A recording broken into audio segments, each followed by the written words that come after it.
Salibonani bantwana benkosi, liyabingelelwa ngelihle igama lomfeli wethu uJesu ozawumasinyane. Singakangeni enkonzweni yanamhlanje, vumani sibe lomthandazo. Babo ingcwele, babo thandekayo, siyabonga, uyamangalisa Jesu. Uyasigcina, usibekezelele, uyasinikeza amathuba. Nanti elinye ithuba esilinikezweyo, sizilahlela enyaweni zesiphambano, sithethelele, sihlambulule. Sithemba igazi lakho, sithemba ukulunga kwakho. Babo ingcwele, sizafunda elizwini lakho. Ngeke kwenzeke ukuthi sizwisise ilizwi lakho ngaphandle kokubana utolike wena imfihlakalo yokusindiswa kwethu, uphinde uyifithizele enhliziyweni zethu. Siyabonga ukuba lo babo njengawe osenzela konke. Akube kudumo lobukhosi lamandla. Amen. Siyabonga abathandekayo. Namhlanje ke sizafunda uRomans chapter 8 verse 18 kusiya ku30, incwadi yabaseRoma 8 verse 18 to 30. Ithini iBhayibheli? Ithi inhlupheko zakhathesi lenkazimulo ezayo. Uyayizwa yini indaba la? Inhlupheko zakhathesi lenkazimulo ezayo. Kutsho ndo? Kusho ukuthi khathesi bathandekayo ngaphansi kwelanga zikhona inhlupheko zakhathesi. Ngamanye amazwi, ngaphansi kwelanga siyalamba, siyajomba, siyakhala, siyalila, siyadabuka, siyafelwa, siyagulelwa. Zinhlupheko zakhathesi ezikhona khathesi. Kodwa zwana la, iBhayibheli lithi lenkazimulo ezayo. Kutsho ukuthi ngemva kwalolu hambo olunzima, uhambo lokukhala, uhambo lokufelwa, uhambo lokugula, lokugulelwa, kukhona inkazimulo ezayo. Hallelujah, hallelujah. Bathandekayo, in the history of storms, there has never been one that lasted forever. Embalini yeziphepho, asikho isiphepho esahlala kokuphela. Ngamanye amazwi, iziphepho zafika ngemuva, iziphepho zadlula. So kusinikeza isiqiniseko sokuthi iziphepho zona lezi esiphakathi kwazo zizadlula. They shall come to pass. Zizadlula iziphepho zonke, ngoba lasembalini asikho isiphepho esahlala kokuphela. Iziphepho zafika, iziphepho zadlula. Zwana, nxa ukhala, nxa ulila, nxa ugulelwa, nxa ufelwa, nxa ukhathazeka, nxa udepressed, yazi ukuthi lezi iziphepho ngezakhathesi. They shall come to pass. Kukhona inkazimulo ezayo. Hallelujah. Ikhona inkazimulo ezayo. Omunye uke wangilanda wangitshela wathi ukhathazeke kakhulu, khona into emhlukumezayo. Wasesuke ngangitshelanga. Ngifuna ukukutshela lona lolu hlupho, uNkulunkulu uyalwazi, uyezwa yini? uNkulunkulu uyazazi inhlupho zethu. Futhi lona lolu hlupho alusoze luhlale kokuphela. Ikhona inkazimulo ezayo. Hallelujah. Hallelujah. Asifunda uverse 18 kaRomans chapter 8. Ithini iBhayibheli? Ngikholwa ukuthi inhlupheko zethu zakhathesi kazifanelanga ukulinganiswa lenkazimulo ezabonakaliswa kithi. Hallelujah. Ngikholwa ukuthi inhlupheko zalesi sikhathi kazila kulinganiswa lenkazimulo ezakwambulwa kithi. Hallelujah. Bathandekayo, ngamanye amazwi, ukugula kwethu, lokufelwa kwethu, lokukhala kwethu, lokukhathazeka kwethu, lokudabuka kwethu akusoze kulinganiswe lenkazimulo ezakwambulwa kithi. Hallelujah. Kutho ukuthi inkazimulo ezakwambulwa kithi inkulu kakhulu, ngeke uyiqathanise lembijananyana yenhlupho esihamba phakathi kwazo. Kuncane kakhulu lokho esihamba phakathi kwazo kwakho, kuncane kakhulu. Kukhona inkazimulo enkulu ezakwambulwa kithi. Hallelujah. Mfuna ubambe la ivesi ithi, ngikholwa ukuthi inhlupheko zethu zakhathesi kazifanelanga ukulinganiswa lenkazimulo ezabonakaliswa kithi. Ngithande enye ivesi ithi azikulinganiswa le nkazimulo ezakwambulwa kithi. Haleluya. Hayi iBhayibheli ayitsho ukuthi khona inhlupho zakhathesi azikulinganiswa le nkazimulo ezalethwa kithi. Hayi iBhayibheli lithi le nkazimulo ezakwambulwa kithi. Ngamanye amazwi inkazimulo le ifihlakele, ikhona. Into ezayenzakala ukuthi uJesu mayebuya izakwambulwa. Ngakutshela ngathi mina uNkulunkulu wasisindisa kuJesu, wasingcwelisa kuJesu, wasikhazimulisa kuJesu. Usindiso lwethu yipackage, luphelele. So justification is a done deal. Sanctification is a done deal. Glorification also is a done deal. uNkulunkulu wakwenza konke endodaneni yakhe. Uyezwa yini? So kasamukela into ehlukeneyo. Abanye bafundisana batshelana ukuthi nxa sikholwa kuJesu, uJesu uyasithethelela, uyasisindisa, abe sesilayo uJesu asitshela ukuthi hamba liyephila impilo engcwele. Therefore abantu bayasadalala, abantu babhizi bazama ukuphila impilo engcwele. Mfuna ukukutshela ukuthi impilo engcwele yabhadalwa nguJesu. Uyezwa yini? uJesu wayiphila leyo mpilo engcwele efunwa ngumthetho, efunwa nguNkulunkulu.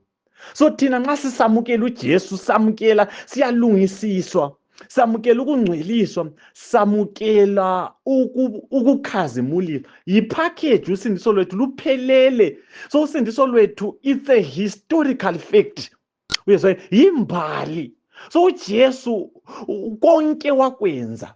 Hallelujah, hallelujah. Ngizakuchazela maybe ngale phambili futhi. Verse 19, indalo ilindile ngokulangazelela okukhulu ukuba ngabantwana bakaNkulunkulu. Alright, indalo ilindele ngokulangazelela okukhulu ukuba abantwana bakaNkulunkulu babonakaliswe. Haleluya, konkana kuyabubula, kufuna inkululo. So indalo ngokwayo ilindele ngokulangazelela, ilindele ngokulangazelela okukhulu ukuba abantwana bakaNkulunkulu babonakaliswe. Haleluya. Uyayizwa yini indaba la? Uyayizwa yini indaba la? Verse 20, ngoba indalo ihlezi ihlukuluzekile, kungasintando yayo kodwa kungentando yaloyo oyihlukuluzayo. Uyayizwa yini indaba la?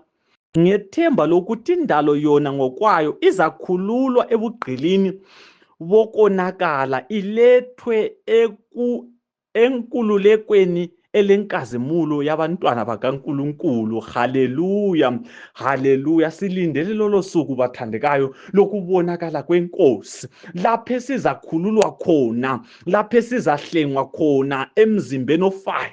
Haleluya, haleluya. Bathandekayo, ngifuna ukuthi ngikufundele amazwi kaJesu, uze ukuthi uJesu wachiye theni yena uJesu uqobo lwakhe. Uthini uJesu?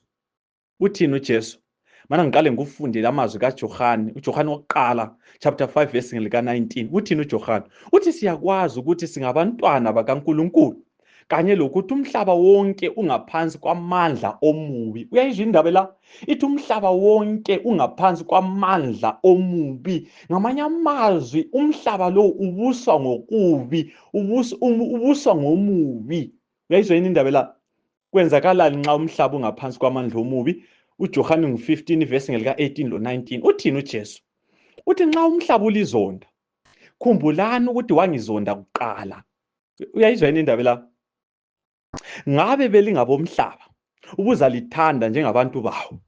Njengoba kunje kalisibo abomhlaba, kodwa ngilikhethe lisemhlabeni, yikho umhlaba ulizonda. Uyasizwa yini isizathu esenza umhlaba usizonde? Umhlaba usizondela ukuthi kasisibo balumhlaba. Ungamangali wena, ungamangali ukuthi kungani kahle kahle abantu abangakholwayo kuyibo abangathi bahleli kahle emhlabeni.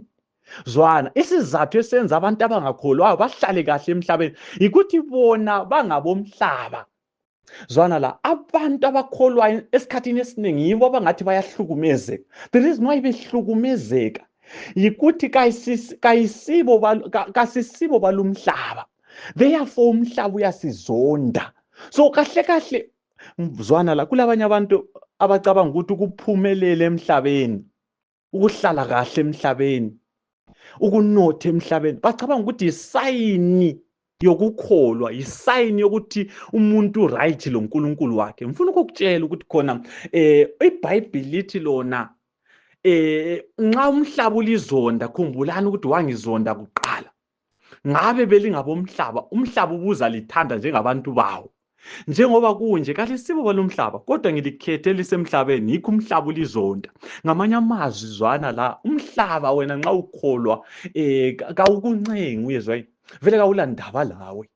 Yikho phela ungelamali ujomba, ngoba vele umhlaba uyakuncitsha izinto zawo ngoba usiwo walomhlaba.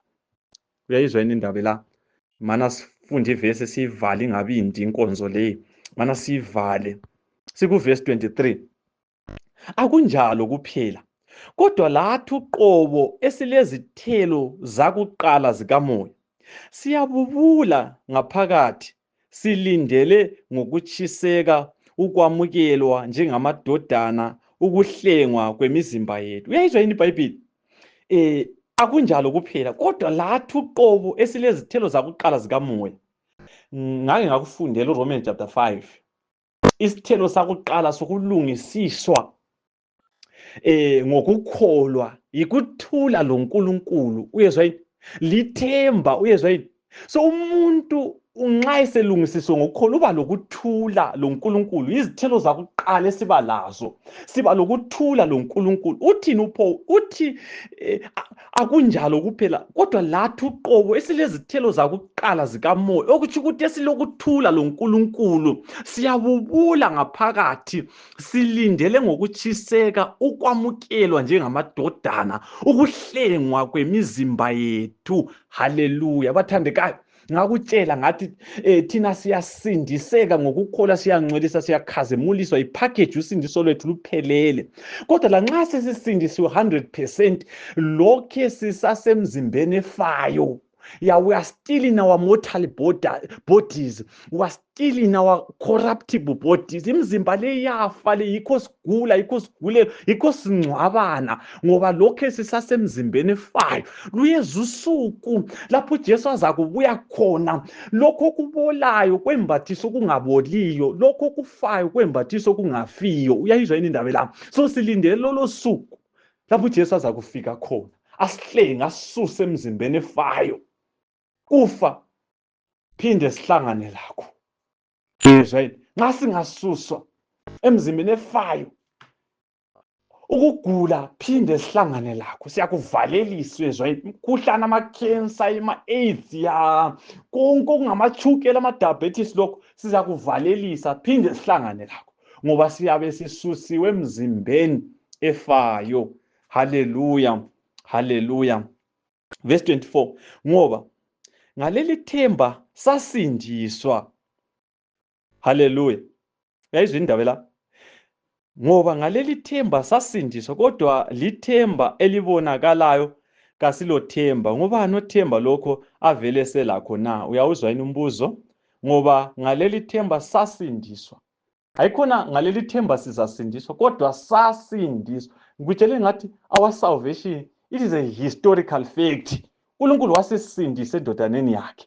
Sindiso lothu luphelele kuJesu. Samukela into epheleleyo kuJesu. So nama ngikubizela kuJesu, ngikubizelwa ekulungisisweni, ekungcwelisweni, ekukhazimulisweni, kwapheleliswa uNkulunkulu endodaneni yakhe.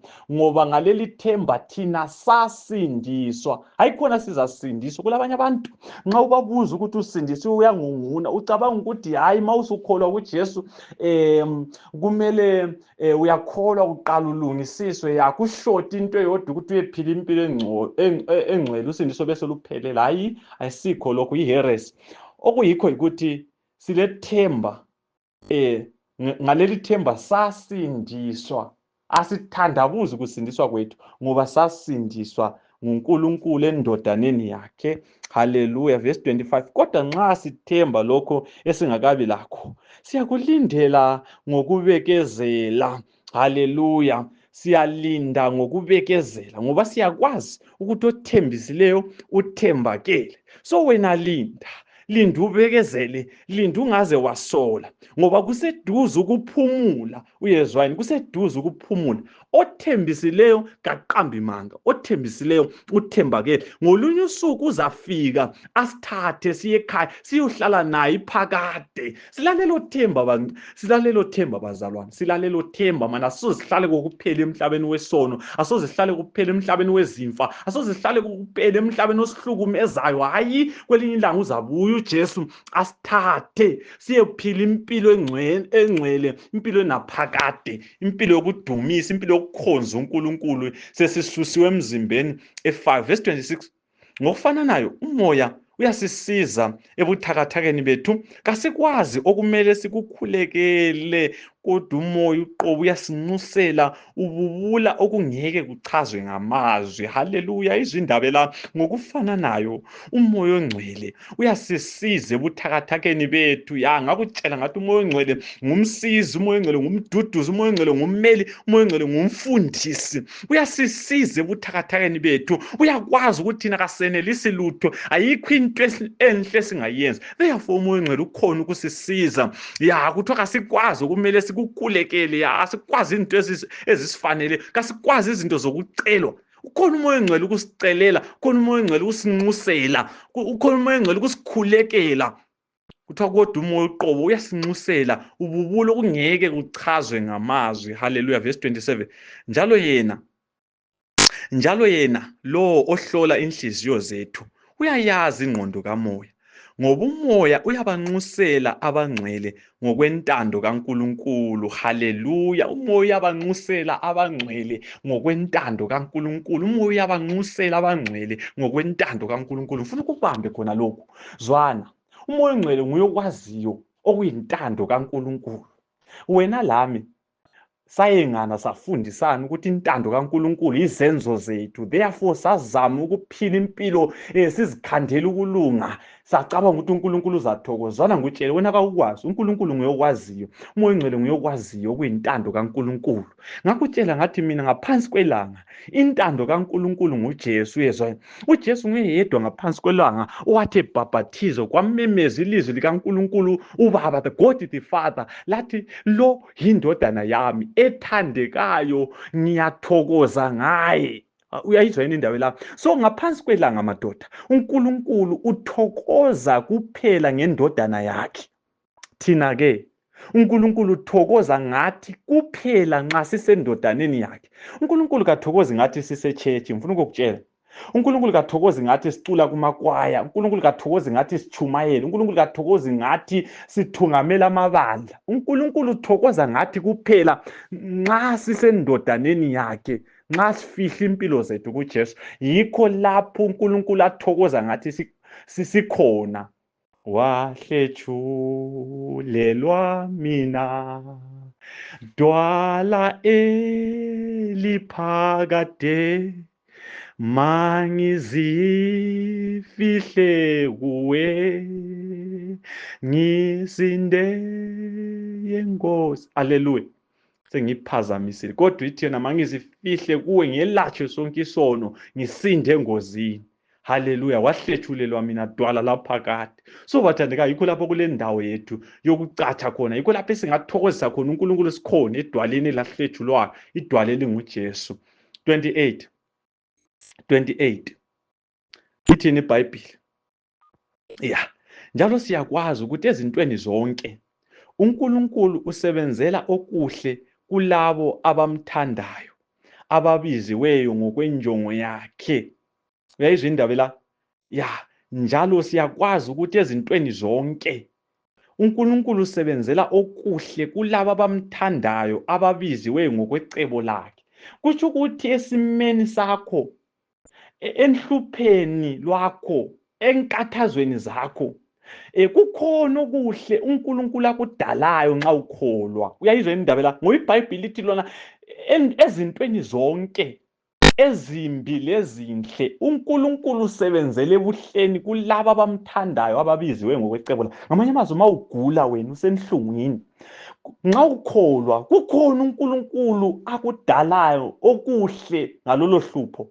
Nxa wena ufelwe, uyezwa yini, ungokholwayo kukhona okuhle uNkulunkulu akudalayo ngokufelwa kwakho. uNkulunkulu nguyokwaziyo ukudala okuhle kokubuhlungu. uNkulunkulu nguyokwaziyo ukudala okududuzayo kokukhathaza. uNkulunkulu nguyokwaziyo ukudala okuhle kokurongo, udala okuright kokurongo. uNkulunkulu lengcebo phakathi kwengcekeza. God has got treasure out of trash. Uyayizwa yini indaba lapha? Uyayizwa yini indaba lapha? Ngoba iBhayibheli lithi lona kuzo zonke izinto, kuzo zonke izimo, uNkulunkulu usebenzele ebuhleni, usebenzele okuhle kulabo abamthandayo. Ngamanye amazwi, nxa ugula uhodoza, ya kukhona okuhle uNkulunkulu akudalayo ngaleso simo. Haleluya, haleluya. Ngoba labo uNkulunkulu ababiza ngapha, alright, verse 29, ngoba labo uNkulunkulu abazi ngaphambilini wabamisela ukuba babe lesimo esifana lesendodana yakhe, ukuze abe lizibulo phakathi kwabazalwane abaningi. Uyayizwa yini iBhayibheli? Ithi labo uNkulunkulu abazi ngaphambili wabamisela ukuba babe lesimo esifanana lesendodana yakhe. Mfuna ukudiliza okunye la. Kulabantu abalenkolelo ye-predestination, abakholwa ukuthi kukhona abantu uNkulunkulu abadalela ukubasindisa, kukhona abadalela ukubalahla. Ya, mfuna ukudiliza khona lokho. Uyezwa yini? Ngikutshele ngathi uNkulunkulu wasisindisa sonke endodaneni yakhe. So thina nxa sisamukela indodana kaNkulunkulu siyasindiseka. Uyezwa yini? Akula muntu wadalela ukulahlwa. Uyezwa yini? Akula lo yedwa wadalela ukulahlwa. Sonke sasindiswe endodaneni. Abantu bazalahlwa ngoba baphika usindiso abalunikeziweyo endodaneni. Uyezwa yini? Abantu bazalahlela ukuthi baphike ivangeli. Manje ngiyakuchumayeza, omunye uyambuluza, omunye etayilela ivangeli, uyashayina. Ngikuchumayeza. Yikho kuza kwenza ulahlwe nxa usala ukukholwa, usala ivangeli. Akulongayenzelwa, akulanto ongayenzelwa, ngoba uNkulunkulu wasenzela ngokusinikeza uJesu. Thina ngokwamukela uJesu siyasindiseka. So utsho uPaul nxa esithi ngoba labo uNkulunkulu abazi ngaphambili wabamisela ukuba babe lesimo esifana lesendodana yakhe, utsho ukuthi labo uNkulunkulu lokubizwa kuthiwa yi-foreknowledge. uNkulunkulu lokubizwa kuthiwa yi-foreknowledge. Lo uNkulunkulu yazi izinto ezizakwenzeka ekugcineni, ekuqaliseni. So uNkulunkulu uyakwazi ukuthi ngobani abazakwamukela ivangeli, ngobani abazaphika ivangeli. So labo uNkulunkulu abazi ngaphambili ukuthi bazakholwa, laba abazi ngaphambili ukuthi khona bazakwamukela ivangeli, wabamisela ukuba babe lesimo esifanana lesendodana yakhe. Ephesians chapter 2 verse ngelika-10 ithi yona, we were created in Christ for good works. Uyezwa yini? Sadalelwa imisebenzi emihle kuJesu, sayimiselwa lemisebenzi umhlaba ungakabi khona. Ngoba uNkulunkulu wayesazi ukuthi ngaphansi kwelanga bakhona abantu abazavuma imfihlakalo yokusindiswa. Wasesimisela imisebenzi emihle, wasesimisela isimo esifana lesendodana yakhe, ukuze abe lizibulo phakathi kwabazalwane abaningi. Verse 30, labo abamiselayo wababiza, labo ababizayo wabenza balunga, labo abenza balunga wabanika inkazimulo. Haleluya, haleluya. Labo abamisayo, alright, labo abamiselayo, ngubani wabamiselayo? nguNkulunkulu. Wababiza, ngubani wababizayo? nguNkulunkulu. Labo ababizayo wabenza, ngubani owabenzayo? nguNkulunkulu. Uyayizwa yini indaba la? So uNkulunkulu bathandekayo nguye wasibiza, wasimisela isimo esifana lesendodana yakhe. Nguye wasibizayo, nguye wasenza salunga, nguye wasinikeza inkazimulo. Uyayizwa yini indaba la? So ngamanye amazwi uNkulunkulu wasenzela konke endodaneni yakhe. uNkulunkulu wasimisela imisebenzi emihle, wasimisela isimo esifana lesendodana yakhe kuJesu. uNkulunkulu wasingcwelisa kuJesu, wasikhazimulisa kuJesu. Konke kukhona. Uyayizwa yini indaba la? Ngangezwe omunye umchumayeli echumayela, ememeza kakhulu futhi esithi yena ifele esiphambanweni lasindiswa kuthiwa ngokubizwa kuthiwa i-justification by faith. ya kuthiwa isele esiphambanweni lasindiswa ngokubizwa kuthiwa i-justification by faith. Ngazibuza ukuthi wena ke Mjumayeli nxa usindisiwe wasindiswa ngokubizwa kuthiwa yini? Ngoba i-justification by faith madoda yilo kuphela ivangeli elisindisayo from Genesis until Revelation. Ivangeli linye madoda, sinners are saved by grace. Isoni silungisiswa ngokukholwa. Uyayizwa yini indaba lami?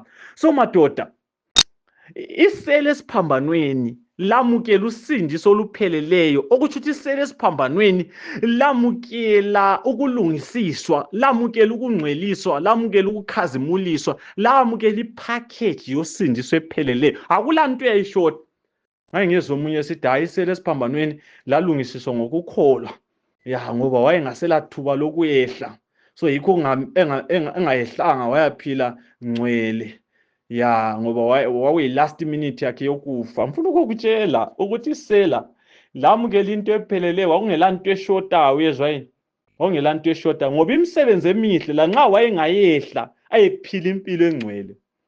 Ya impilo leyo yayingasoze ingezelele lutho ekusindisweni kwakhe, ngoba usindiso yingxenye kaNkulunkulu yedwa. uNkulunkulu wazenzela usindiso yedwa. Ngamanye amazwi uNkulunkulu wasindisa izoni endodaneni yakhe yedwa. Ya wasilungiselela ukulungisisa okupheleleyo, lobungcwele obupheleleyo, lenkazimulo epheleleyo endodaneni yakhe. So bathandeka, ngokukholwa kuphela kuJesu siyabuyiselwa eEdeni, ngoba sabuyiselwa vele endodaneni kaNkulunkulu. Sabuyiselwa eEdeni kuJesu. Uyezwa yini? Sabuyiselwa. Ya image kaNkulunkulu yabuyiselwa ezonini zonke endodaneni kaNkulunkulu enguJesu. So kuJesu i-image kaNkulunkulu iyalahleka engadini yaseEdeni, yabuyiselwa. Wena nxa ukholwa uyamukela i-image kaNkulunkulu epheleleyo. Ayisikho ukuthi wena sokumele uyephila ngcwele ukuze wamukele i-image. Hayi, ma uzaphila impilo engcwele, umoya ephila phakathi kwakho, uzabuphila usambula lokho kuvele kukhona. Uyezwa yini? Wena uzabuphila ungaphili into entsha, uphila impilo endala, impilo evele ikhona, ngoba sayiyenzelwa leyo mpilo kuJesu. Haleluya, haleluya, haleluya. Ngizakucina ngevesi leyo. 1 Thessalonians chapter 5 verse 24. Ithini iBhayibheli? Ithi lo olibizayo uthembekile njalo uza kukwenza lokho. Loyo olibizayo uthembekile njalo uza kwenza lokho. Uyayizwa yini indaba la? Ngoba nosibiza nguNkulunkulu. iBhayibheli lithi uthembekile kakhulu osibizayo. Uza kwenza lokho asibizele khona. uNkulunkulu usibizele ukuthi asilungisise. Nguye ozasilungisisa. uNkulunkulu usibizele ukuthi asingcwelise.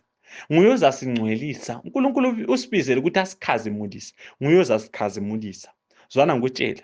uNkulunkulu akakubizelanga ukuthi uzozilungisisa.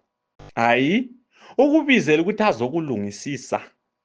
Ya uNkulunkulu akakubizelanga ukuthi uzophila impilo engcwele. Ukubizela ukuthi azokungcwelisa, ngoba amandla kuye awukwenza konke. Haleluya. Bathandekayo, nanti ithemba, nanti ivangeli. Uyalifuna yini? Ivangeli elipheleleyo kalishodi lutho.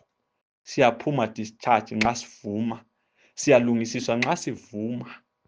Lanxa usebuhlungwini ya umhlaba ukuthwalise nzima, kulethemba kuJesu. Uyezwa yini? Ya kulethemba. Kuthiwa khona kulenye ivesi khona la. Kulenye ivesi khona lapha ekhuluma ifanisa inhlupheko zethu njengomama ohelelwayo. Uyabona omama bayizwisa kahle le ndaba, ngoba omama balesikhathi sokuhelelwa, isikhathi sobuhlungu. Ya abanye bayakuxoxela bethi hey ngathi ngihelele umntana wami ngaphosa ngahlanya ngenxa yobuhlungu obabuphakathi kwami. But uzakutshela ukuthi umama ngemva kobuhlungu wathokoza. So ngemva kobuhlungu kulentokozo enkulu esiyilindeleyo, kulentokozo enkulu esiyimiselweyo okumele ukuthi siyamukeliswe. So wathandekayo, singahlukumezeka kube nzima, but we will enjoy it. Ngemva kokuhlukumezeka siza kwamukela intokozo ekhona ngokukholwa. So bathandekayo, sanqoba ngoJesu. kulethemba ekwamukeleni usindiso, ngoba kasiphelele kuhlukumezekeni emhlabeni. Kulethemba lokubonakala kwenkosi lapho intokozo lenkazimulo ezakwambulwa kithi enkulu kakhulu kulalokho esihamba phakathi kwakho manje. Siyabonga, inkosi ilenzele kahle. Asikhulekeni baba oyingcwele, baba othandekayo. Uyamangalisa Jesu, uyasithanda, uyasenzela konke, wasenzela endodaneni yakho. Siyazehlisa Nkosi othandekayo, hlala somusa. Bavuma odadewethu, bavuma abafowethu, bavuma omama, obaba, ogogo, okhulu. Bayamukela imfihlakalo yokusindiswa kwabo. Hlaba ungakagoqwa, senze amalunga ombuso, siphawule, cela ukuhlala ngaphansi kwesiphambano lapho isitimela sezulu esathi siqoqa abangcwele sisithole khona. Siyabonga Nkosi othandekayo, umhlatshelo opheleleyo owavezelwa thina. Ngenxa kaJesu siyakhuleka. Amen.